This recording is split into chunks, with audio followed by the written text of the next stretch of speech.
aya ngaji rasa, ngaji diri, tepak salira. Eta teh memang kiat pisan ku sepuh urang teh nya dididikeun teh gitu tah.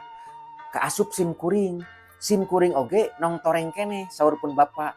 Kade ulah sok nganyerikeun batur, kumaha lamun hideep dinyerikeun batur.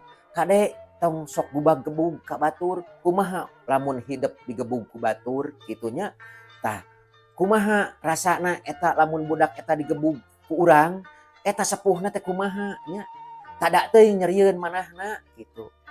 Kacipta lamun urang digebug tah rama urang teh meureunnan nya nyerieun manahna teh tah kawas kitu nya tepa salira teh gitu tah. Ngaji diri ngaji rasa teh kawas kitu tah.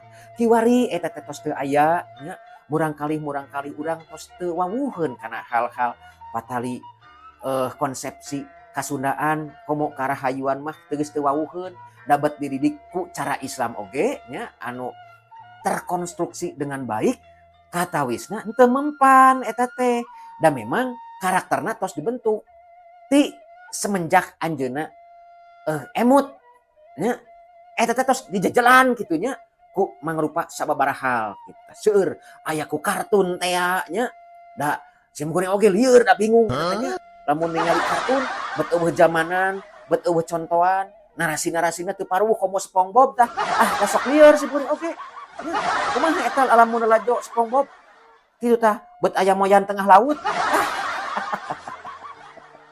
kasirieun zaman ayeuna mah jadi karacau atuh budak urang teh upama kitu mah tah kawas kitu nya diantawisna lebetna budaya luar ka urang teh kitu tah.